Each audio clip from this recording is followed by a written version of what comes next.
आंकड़ों के वर्गीकरण में हमने ये सीखा कि जो भी आंकड़े हमारे पास होते हैं उनको गुणों के आधार पर अलग अलग वर्गों में बांटा जाता है। तो जब वर्गों में बांटा जाता है, आंकड़े अंकों में होते हैं, इसका मतलब वो संख्यात्मक वर्गीकरण बेसिकली होता है जहाँ पर अंकों के आधार पर उसको बांटा जाता है। तो जब आंकड़ों को बांटा जाता है तो उनसे बनता है सीरीज़। क्योंकि जैसे एक कक्षा 6 में कितने बच्चे हैं, 6 बच्चे हैं, कक्षा 10 में कितने बच्चे हैं, इस हिसाब से आंकड़ों को बांट रहे हैं ना। तो जो आंकड़ों को बांटते हैं तब तैयार होता है आवर्ती वितरण, या जिसको बोलते हैं आवृत्ति श्रेणी। जो संख्यात्मक वर्गीकरण होता है, जो टेबल बनाते हैं आंकड़ों के लिए, उसके लिए हम बोलते हैं, जिसको इंग्लिश में बोलते हैं फ्रीक्वेंसी डिस्ट्रीब्यूशन। क्या होता है, कैसे तैयार होता है, इस चीज़ के बारे में बात करने वाले हैं। तो सांख्यिकी श्रृंखला या श्रेणियाँ या आवर्ती वितरण। श्रेणियाँ का मतलब होता है उन आंकड़े जिन्हें किसी क्रम या विशेषता के आधार पर प्रस्तुत किए थे। मैंने कहा कि भी आंकड़े जो होते हैं अंकों के रूप में होते हैं, तो अंकों का जो प्रस्तुतिकरण होता है वो एक विशेष आधार के आधार पर होता है। ये क्रम दिया जाता है, चाहे वो क्रम घटता हुआ हो या क्रम बढ़ता हुआ हो, या फिर छोटे अंकों के साथ साथ उसके आवृत्तियाँ लिखी हुई हो, अलग अलग प्रकार से क्रमिक रूप से उसको रिप्रेजेंट किया जाता है। जैसे जैसे हम बात करें एज की बात करते हैं, एज की बात करते हैं कि 12 साल वाले कितने बच्चे हैं, 13 साल वाले कितने बच्चे हैं, 14 साल वाले कितने बच्चे। यहाँ पर नंबर ऑफ स्टूडेंट कि 12 साल वाले 2 बच्चे हैं, 13 साल वाले 5 बच्चे, 14 साल वाले 1 बच्चा है। मतलब क्या, ये प्रस्तुतिकरण हुआ, ये श्रेणी होती है, क्योंकि हमने यहाँ पर आयु के आधार पर नंबर ऑफ स्टूडेंट को बता दिए। तो एक श्रेणी होता है और ये श्रेणीगत वर्गीकरण होता है। तो मदों को वर्गों में एक विशेष क्रम के अनुसार व्यतीत करना ही, यानी कि जब भी आंकड़ों को हम श्रेणी के आधार पर एक विशेष क्रम के आधार पर रिप्रेजेंट करेंगे उसी श्रेणी कहेंगे। प्रोफेसर कॉर्नर ने कहा था कि यदि दो चरों को, दो चार लिखा हुआ, सॉरी यहाँ पर चरो होगा, 2 चरों को बराबर रखा जाए तो इन दोनों चरों में अंतर करना सरल हो जाता है। तो चर का मतलब होता है, यहाँ पर जो चर होता है, चर का मतलब जो आंकड़े होते हैं, आंकड़ों का जो आधार होता है। चर का मतलब तो कोई भी आंकड़े जिसके बारे में हम बात करने वाले हैं, अंतर करना सरल होता है। इस प्रकार की व्यवस्था को सांख्यिकीय श्रृंखला कहा जाता है। मतलब जब आंकड़ों को एक विशेष क्रम के आधार पर इस प्रकार से रखते हैं कि उनका तुलनात्मक अध्ययन सरल हो जाता है, तो उसे हम सांख्यिकीय श्रृंखला के नाम से जानते हैं। तो जो श्रृंखला बनाया जाता है, श्रृंखला मतलब सीरीज तैयार किया जाता है। सांख्यिकी में आंकड़ों तैयार करने के लिए उसको 2 ग्रुप में बांटते हैं। एक होता है व्यक्तिगत श्रेणी और दूसरा होता है आवृत्ति वितरण श्रेणी, फ्रीक्वेंसी डिस्ट्रीब्यूशन सीरीज। ओके, जब हम व्यक्तिगत श्रेणी की बात करते हैं, व्यक्तिगत श्रेणी का मतलब होता है क्या कि यहाँ पर केवल आंकड़े दे रखे होते हैं, यहाँ पर आवर्तियों से कोई मतलब नहीं है। यहाँ पर केवल सूचनाएं होती हैं। कौन सा? संख्यात्मक सूचनाएं होती हैं। जब इन आंकड़ों को रिप्रेजेंट करेंगे, ये बेसिकली कितने प्रकार के होते हैं? 3। वर्णमाला के अनुसार रिप्रेजेंट किया जाता है, आरोही क्रम में किया जाता है, या फिर अवरोही क्रम में किया जाता है। लेकिन जब हमारे पास आंकड़ों की तथ्य यानी कि सूचनाओं के साथ साथ उसके आवृत्तियाँ भी गिवन होती हैं, मतलब फ्रीक्वेंसी भी गिवन है, मतलब संख्या भी गिवन है। मतलब जैसे हिंदी में 10 नंबर लाने वाले 5 स्टूडेंट हैं, तो जब 10 नंबर लाने, नंबर भी दे रखा है, उसकी नंबर ऑफ स्टूडेंट दे रखा है, तो उसको बोलते हैं आवृत्ति वितरण श्रेणी। और इस प्रकार की वितरण श्रेणी 2 प्रकार की होती है। एक खंडित श्रेणी जिसको इंग्लिश में बोलते हैं डिस्क्रीट सीरीज, एक होता है अखंडित श्रेणी जिसको बोलते हैं कंटिन्यूअस सीरीज। अब इन सब के बारे में एक एक करके एग्जाम्पल के साथ बताऊंगा होता क्या है। सबसे पहला सीरीज है व्यक्तिगत श्रेणी। व्यक्तिगत श्रेणी वह श्रेणी होता है जहां पर केवल हमारे पास तथ्य गिवन होते हैं, आंकड़े गिवन होते हैं संख्यात्मक रूप में, और इसके अलावा हमें बाकी कुछ भी गिवन नहीं होता है। मतलब अनुसंधान से प्राप्त आंकड़ों के उस रूप से है जिसे, ये मद है, प्राप्त मदों के उस रूप से है जिससे प्रत्येक मद का अलग अलग माप दिया जाता है। प्रत्येक माप का जैसे वर्णमाला 3 प्रकार की प्रस्तुत किया। यहाँ पर जब हम व्यक्तिगत श्रेणी की बात करते हैं, फॉर एग्जांपल आपको अंक दिए गए हैं, 10th में प्राप्त हुई अंक, हिंदी में क्या प्राप्त हुई है? हिंदी में मिले 70 नंबर। अंग्रेजी में कितने मिले हैं? अंग्रेजी में मिले हैं 80 नंबर। ठीक है। सामाजिक विज्ञान में कितने मिले हैं? सामाजिक विज्ञान में मिले हैं हमें 90 नंबर। तो मतलब ये जो है 10th में प्राप्त आंकड़ों का जो प्रदर्शन है, ये व्यक्तिगत यानी कि व्यक्तिगत श्रृंखला, व्यक्तिगत सीरीज के नाम से जानते हैं। क्यों? क्योंकि यहाँ पर हमारे पास एक रूप में केवल आंकड़े गिवन है। ये नंबर ऑफ, ये सब्जेक्ट है, इससे कोई मतलब नहीं, ये सब्जेक्ट डिनोटेड होता है, लेकिन हमारे पास आंकड़े केवल एक ही चीज़ से रिलेटेड है। इसके कितने बच्चे हैं, कैसे हैं, ये सब कुछ नहीं दे रखा है, नंबर ऑफ फ्रीक्वेंसी गिवन नहीं है। तो जब इसको रिप्रेजेंट करती है 3 तरीके से होता है। एक वर्णमाला के अनुसार या क्रमानुसार का, यानी कि अगर हमारे पास रोल नंबर गिवन है, क्या है, roll number 1, roll number 2, roll number 3, roll number 4, roll number 5, और रोल नंबर के हिसाब से हमें जो प्राप्तांक दे रखा है कि रोल नंबर 1 ने 60% प्राप्त किया, रोल नंबर 2 ने 70% प्राप्त किया, रोल नंबर 3 ने 54% प्राप्त किए, रोल नंबर 5 ने 71% प्राप्त किए, रोल नंबर 4 ने 74, रोल नंबर 5 ने 62% प्राप्त किए। तो जब रोल नंबर के हिसाब से एक निश्चित क्रम के आधार पर शो करते हैं तो उसे क्रमानुसार बोलते हैं। और वर्णमाला के आधार पर होता है, जैसे नेम दे रखा है बच्चों के नेम वर्णमाला के अनुसार लिखते हैं। जैसे पहले लिखने में अ से अमित, दूसरा है आ से आदित्य, ठीक है। तो क्रम से आ गया, फिर हो गया कनक, फिर है खगेंद्र, फिर है जयंत। मतलब जब एक क्रम वर्णमाला के आधार पर हमारे पास आ गया तो वर्णमाला के आधार पर उसको प्राप्तांक को शो करेंगे। प्राप्तांक, अमित ने प्राप्त किया 60%, आदि ने प्राप्त किया 62%, कनक ने प्राप्त किया 61%, खगेंद्र ने प्राप्त किया 72%, जयंत ने प्राप्त करती है 81%। मतलब ये वर्णमाला के अनुसार प्रदर्शन हुआ, ये जो है रोल नंबर के हिसाब से हुआ। यहाँ पर हमारे पास सिंगल डेटा है, केवल प्राप्तांक। इनको जब रिप्रेजेंट करेंगे एक क्रम में वो होता है वर्ण।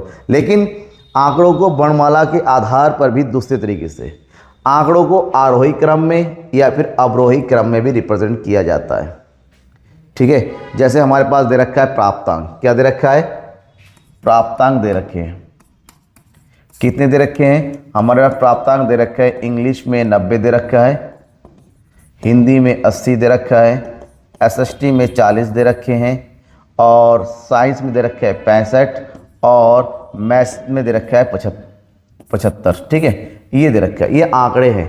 इन आंकड़ों को अगर आरोही क्रम में व्यवस्थित करते हैं, क्योंकि हमारे पास सिंगल डेटा है, आरोही क्रम का मतलब होता है यहाँ पर सब्जेक्ट लिखेंगे और यहाँ पर हम क्या लिखेंगे, प्राप्तांक लिखेंगे। आरोही क्रम मतलब सबसे पहले छोटा फिर बड़ा। सबसे कम अंक किसमें मिले हैं, एसएसटी में, तो यहाँ पर लिखेंगे एसएसटी। कितने नंबर मिले हैं, 40।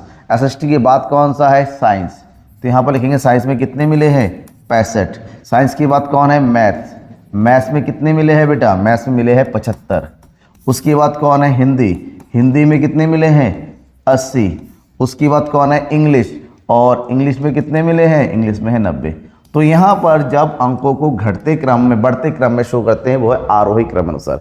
यहाँ पर भी सिंगल डेटा है, लेकिन इसी को जब हम उल्टा रिप्रेजेंट करेंगे, मतलब बढ़ते क्रम में शो करेंगे, एक तरफ हो गया सब्जेक्ट और एक तरफ हो गया हमारे पास प्राप्तांक, ठीक है। जैसे सबसे पहले हमने किसको लिखा है, इंग्लिश, कितना आ गया, 90। उसके बाद हमने किसको लिखा है, हिंदी, कितना आ गया यहाँ पर, 80। उसके बाद कितना किसको लिखा है हमने, मैथ्स, कितना आ गया यहाँ पर, 75। उसके बाद किसको लिखा है, साइंस, साइंस में आ गया कितने, 65। और लास्ट में किसको लिखा है, एसएसटी, इसमें आ गया 45। तो ये हो गया घटता क्रम, ये हो गया बढ़ता क्रम। बस जब सिंगल आंकड़े होते हैं तो एक क्रम का दिया जाना जरूरी है। वो क्रम आपका रोल नंबर हो सकता है, वर्णमाला हो सकता है, आरोही हो सकता है, अवरोही हो सकता है, जैसा आपको अच्छा लगता है। ये तो हो गया व्यक्तिगत सीरीज, जब हमारे पास सिंपल एक ही हमारे पास आंकड़े गिवन होते हैं। लेकिन कभी कभी आंकड़ों के साथ जो इन्फॉर्मेशन होता है उसके साथ उसकी आवृत्तियां भी गिवन है, यानी कि नंबर ऑफ स्टूडेंट। जैसे 60 अंक प्राप्त करने वाले कितने स्टूडेंट है, 25 स्टूडेंट है। 70 नंबर लाने वाले कितने स्टूडेंट है। जब हमारे पास उसकी फ्रीक्वेंसी भी गिवन होती हैं तो उसको बोलते हैं आवृत्ति श्रेणी। मतलब यहाँ पर हमारे पास अंकों के अलावा आवृत्तियाँ भी गिवन होती हैं, ठीक है। क्या गिवन होती है, आवृत्तियाँ। चर के आधार पर वर्गीकरण का सारणी के रूप में प्रदर्शन, जबकि मूल्य के साथ साथ उससे संबंधित आवृत्ति, यानी कि हमारे पास चर तो गिवन होता ही है, चरों की आवृत्ति भी गिवन होती है। इसको बोलते हैं, इंग्लिश में बोलते हैं फ्रीक्वेंसी। जैसे फॉर एग्जाम्पल हमारे पास दे रखा है, जैसे हम बात करते हैं प्राप्तांक, दूसरी तरफ बात करते हैं हम छात्र संख्या, ठीक है। हम बात करते हैं कि कक्षा 10 में गणित में प्राप्त करने वाले अंक के प्राप्तांक कितने हैं। मान लीजिए 40 अंक प्राप्त करने वाले कितने स्टूडेंट है, 5। 50 नंबर लाने वाले कितने स्टूडेंट है, 6। और 80 नंबर लाने वाले कितने स्टूडेंट है, 9। और 90 नंबर लाने वाले कितने स्टूडेंट है, 10। तो हमारे पास प्राप्तांक भी गिवन है उस नंबर को लाने वाले छात्रों की संख्या भी गिवन है, इसको आवर्ती बोलते हैं। प्राप्तांक को शॉर्टकट में लिखते हैं x और छात्र को शॉर्टकट में लिखते हैं फ्रीक्वेंसी f। जब हमारे पास दोनों गिवन होता है वो होता है आवर्ती श्रेणी। ठीक है, अब ये आवर्ती श्रेणी होता है रिप्रेजेंट के आधार पर दो तरीके से होता है, एक खंडित और एक है अखंडित। खंडित का मतलब होता है जब हमारे पास आंकड़े अलग अलग इंडिविजुअल गिवन होता है और उसकी आवर्तियाँ गिवन होती हैं। लेकिन कभी कभी हमारे पास आंकड़े इतने ज़्यादा होते हैं हम उसको अलग अलग शो नहीं कर सकते, तो उसको ग्रुप बना के रिप्रेजेंट करते हैं, जैसे 10 से 20, 20 से 30, 30 से 40, 40 से 45, तो उसको बनते हैं अखंडित यानी कि कंटिन्यूस सीरीज। ये क्या होता है समझ लेते हैं। सबसे पहले है खंडित आवर्ती श्रेणी। खंडित आवर्ती श्रेणी वह श्रेणी होता है जहां पर हमारे पास पद मूल्य गिवन होता है, पद दिए होते हैं और साथ ही साथ हमारे पास उसकी आवर्ती भी गिवन होती है। सबसे खास बात यह है ये जो पद मूल्य होता है ये अपने आप में व्यक्तिगत रूप से अलग होता है। सारे पदमूल्य एक दूसरे से अलग अलग होते हैं। जैसे अभी मैंने बताया कि अंकों की बात करते हैं कि 40 नंबर वाले कितने बच्चे हैं, 45 नंबर वाले कितने बच्चे हैं, 50 नंबर वाले कितने बच्चे हैं, 55 नंबर वाले कितने बच्चे हैं, आवर्ती देंगे 4, 6, 5, 10। तो ये पदमूल्य यानी कि x के साथ साथ जब हमारे पास f भी गिवन होता है, पदों के साथ साथ व्यक्तिगत पदों के साथ साथ जब उसकी आवर्ती भी गिवन होती हैं तो उसको बोलते हैं खंडित श्रेणी। ठीक है, इसको आरोही या अवरोही क्रम किसी प्रकार में व्यवस्थित करने की आवश्यकता नहीं होती है। ये जैसा होता है वैसे उसके सामने उसकी बारंबारता यानी कि आवृत्तियों को लिख दिया जाता है। ठीक है, जैसे फॉर एग्जांपल हमारे पास ये गिवन डेटा होता है, ये है हमारे पास व्यक्तिगत चर। अब इन चरों को हमसे कहा गया है कि खंडित आवर्ती वितरण बनाइए। खंडित आवर्ती वितरण बनाने के लिए हर एक चर को हम अलग अलग लेंगे। कौन कौन सा दे रखा है क्रम से ले लीजिए। सबसे छोटा हमारे पास क्या है, 18 है, 18 के पास 19 है, 19 के पास 20 है, सॉरी हमारे पास 17 भी गिवन है। ठीक है, देखिए थोड़ा सा ये ध्यान में रखना है, हमारे पास 17 भी गिवन है, हमारे पास 18 गिवन है, 19 गिवन है, 20 गिवन है, हमारे पास 21 भी है और साथ ही साथ 22 भी है। हमें गिनना है कितने हैं, इंडिविजुअल सभी डेटा को लिख दिया। आप सबसे पहले देखेंगे 17 कितने हैं, 17, 1, 2, 3, 4, 4 है, 1, 2, 3, 4 टैली बार बोलते हैं। और यहाँ पर आवर्ती कितनी है हमारी 4, यानी कि 17 4 आया। उसका 17 बाद 18 गिनेंगे, 18 1 हो गया, 2 हो गया, 3 हो गया, 4, 5, 6। तो 1, 2, 3, 4 टैली बार का रूल होता है 5 पे के लिए क्रॉस कर दे, एक ग्रुप बना देते हैं और ये हो गया 6। तो कितना हो गया ये 6। फिर कितना है उसके बाद हमारे पास 19 काउंट कीजिए, 1, 2, 3, 4, 5, 6, 7, 8, 9, 10, 11, 12, 13। तो ग्रुप बनाइए 1, 2, 3, 4, 5, 1, 2, 3, 4, 5, 1, 2, 3 कितना हो गया 13। राइट, अब बात करते हैं 20 कितना है यहाँ पर, 20 है ये 1, 2, 3, 4, 5, 6, 7, 8, 9, 10। तो ये हो गया 1, 2, 3, 4, 5, 1, 2, 3, 4, 5, ये हो गया 10। पद और पदों की आवर्ती, इसको बोलते हैं खंडित श्रेणी। अब हमारे पास क्या है 21 की बात करते हैं, 1, 2,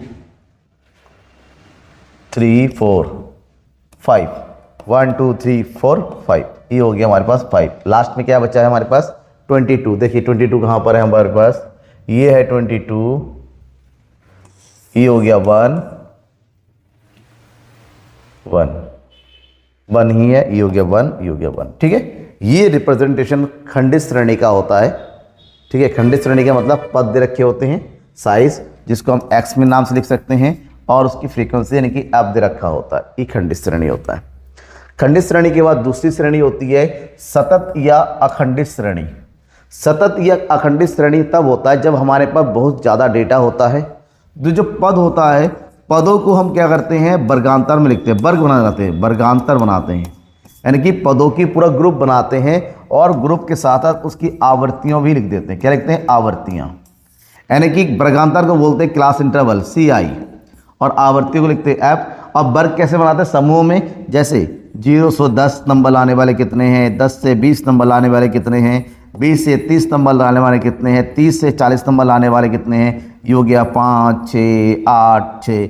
तो ये जो रिप्रेजेंटेशन होता है, जहाँ पर पद हमारे पास व्यक्तिगत रूप से नहीं दर्शाया जाता है, अलग अलग नहीं होता है, हमारे पास सारे पद एक दूसरे से जुड़े होते हैं और एक ग्रुप बना के दिए होते हैं, इनको हम सतत श्रेणी के नाम से जानते हैं, यानी कि इसको बोलते हैं इंग्लिश में कंटिन्यूअस श्रेणी, कंटिन्यूअस सीरीज बोलते हैं। ठीक है, अब ये कंटिन्यूअस सीरीज होता है, उसको भी रिप्रेजेंट करने के कुछ अलग तरीके होते हैं, कुछ अलग मेथड होते हैं। क्या होते हैं? जब हम काल श्रेणी वितरण यानी कि सतत श्रेणी की बात करते हैं, इसको मुख्यतः 5 ग्रुप में बांटा गया। नंबर 1 अपवर्जी श्रेणी, नंबर 2 समावेशी श्रेणी, नंबर 3 संचय श्रेणी, नंबर 4 मध्यमूल और नंबर 5 खुले श्रेणी वाली श्रेणी। अब ये क्या होता है? यहाँ पर ग्रुप होता है, एक क्लास इंटरवल बनता है, ठीक है, पदों का अंतराल दिया रखा होता है, लेकिन उसके बावजूद भी सबसे पहला जो अपवर्जी श्रेणी होता है, जो सिंपल होता है, इसको सामान्य श्रेणी के नाम से भी जाना जाता है। यहाँ पर पद मूलों के बीच में जो पदमूल बनाया जाता है, समूह बनाया जाता है, उनके बीच में बिल्कुल अंतर नहीं होता है। जैसे क्लास इंटरवल गिवन है और यहाँ पर आवृत्ति गिवन है। क्लास इंटरवल 0 से 10, इसकी सबसे खास बात है एक पद का जो सबसे बड़ा पद होता है, अगले वाले इस ग्रुप का सबसे छोटा होता है। यानी कि ये 0 से 10 हो गया, अगला हो गया 10 से 20, फिर हो गया अगला हो गया 20 से 30, फिर अगला हो गया 30 से 40। साथ ही साथ यहाँ पर हमारे पास पदों की संख्या भी गिवन होता है, आवृत्ति। ये इस तरह का जो सीरीज होता है, जहाँ पर इसका जो अपर लिमिट होता है अगले वाले का लोअर लिमिट बन जाता है, इनके बीच में बिल्कुल अंतर नहीं होता है। जबकि दूसरी जो है समावेशी श्रेणी है, समावेशी श्रेणी में क्या होता है ना, अपर लिमिट और लोअर लिमिट, यानी कि L1 और L2 दोनों ही अलग अलग होते हैं। ग्रुप में कोई पद रिपीट नहीं होता है। फॉर एग्जांपल ये होता है क्लास इंटरवल और ये होता है फ्रीक्वेंसी, ठीक है, यानी कि आवृत्ति। ये होता है 0 से लेके 9, तो हमें लगता है अगला पद 9 से शुरू होना चाहिए, यहाँ पर अलग है, अगला पद 9 से शुरू नहीं होता, 10 से शुरू होता, 10 से 19, फिर होता है हमारा 20 से 29, फिर होता है हमारा 29 से 40, ठीक है, सॉरी 29 से 39, तो सॉरी 30 से हो गया, थोड़ा सा यहाँ पर मैं समझाते थे, मैं खुद थोड़ा गड़बड़ कर गया। तो अगला होता है हमारे पास कितना, 30 से 39। ये देखिए यहाँ पर इसका लोअर अलग है, इसका अपर अलग है, मतलब उच्च मूल, और इन दोनों के बीच में 1 का डिफरेंस होता है। तो ऐसे सीरीज को समावेशी सीरीज कहते हैं। यहाँ पर सेम है 4, 5, 6, 7, ये पदों की संख्या भी गिवन होती है। संचय आवर्ती वह आवर्ती होती हैं जहाँ पर आवर्तियाँ आपस में जुड़ी हुई होती हैं। कैसी होती हैं? जुड़ी हुई होती हैं। इसको संचय आवर्ती को 2 प्रकार से लिखा जाता है, से ज़्यादा या फिर से कम सीरीज। उदाहरण के लिए हम लेते हैं पदमूल CI यानी कि से ज़्यादा, और यहाँ पर लेते हैं CF यानी कि क्यूमुलेटिव फ्रीक्वेंसी। जैसे हम लिखते हैं 10 से ज़्यादा, फिर लिखते हैं 20 से ज़्यादा, फिर लिखते हैं 30 से ज़्यादा। भाई 10 से ज़्यादा तो सभी सारी दे रखी होंगी, तो यहाँ पर लिखते हैं 30, 20 से ज़्यादा हो जाएगी 17 और 30 से ज़्यादा होगी 5। इसका मतलब ये पद आपस में कम्युलेटिव फ्रीक्वेंसी यानी कि फ्रीक्वेंसी आपस में जुड़ा हुआ होता है। फिर होता है मध्यमूल। यहाँ पर मध्यमूल में हमारे पास समूह ना दे रखे होंगे, समूह के मध्य का मूल दे रखा होता है, यानी कि हमारे पास क्या गिवन है होता है यहाँ पर मध्यमूल, माध्यमूल, ठीक है। इसको इंग्लिश में बोलते हैं मिड वैल्यू। क्या दे रखा होता है? Mid value. जैसे यहाँ पर 0 से 10 हो गया, इसका मिड पॉइंट क्या होगा? इसका मिड पॉइंट हो जाएगा 5। अगले वाले का कितना हो गया? 15। तो डायरेक्ट मिड वैल्यू दे रखे होते हैं 5, 15, 25, 35 और साथ ही फ्रीक्वेंसी दे रखी होती है 4, 6, 9, 8 इस तरह से। अब मध्यमूल से हमें सबसे पहले क्लास इंटरवल बनाना होगा, उसके बाद ये सॉल्व होता है। खुले सिरे वाली श्रेणी में हमारे पास सिंपल ये होता है, ना ही पहला वाला कंप्लीट होता है ना लास्ट वाला कंप्लीट होता है, बीच में जो डेटा होता है वो पूरा समूह तक होता है।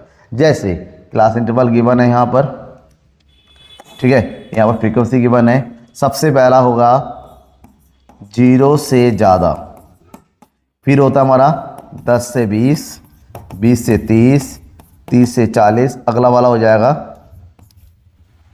40 से 50 से कम, 50 से कम। तो ये हो गया 0 से ज़्यादा, 9, 8, 10, 5, 4, ये ग्रुप, यानी कि खुले से होता ये इसका ओपनिंग और इसका क्लोजिंग, ये दोनों ही गायब होता है, नहीं दे रखा होता है। तो ये 5 प्रकार की हमारे पास कारक श्रेणी यानी कि सतत श्रेणी दे रखी होती हैं, जहां पर ध्यान रखिएगा ये चारों श्रेणी को सॉल्व करते वक्त हमें सामान्य श्रेणी यानी कि अपवर्जी एक्सक्लूसिव सीरीज में कन्वर्ट करना होता है। तो ये होती है सतत श्रेणी के प्रकार। आपसे पूछा जाता तो आसानी से लिख सकते हैं। कोई भी डाउट होता है तो मुझे बताइए, सर ये डाउट हो रहा है कैसे होगा, मैं जरूर बताऊंगा आप लोग, लेकिन आपको बताना पड़ेगा कमेंट बॉक्स में कमेंट करके, ठीक है। लगातार मैं BA सेमेस्टर सेकंड की कोर्स प्रोवाइड कर रहा हूँ, बहुत ही जल्दी सेमेस्टर सेकंड भी कंप्लीट हो जाएगा, ठीक है ना। और आपके डाउट वगैरह जो होता है लगातार भेजते रहिए, कुछ बच्चे भेज भी रहे हैं। तब तक लिए थैंक यू एंड बाय।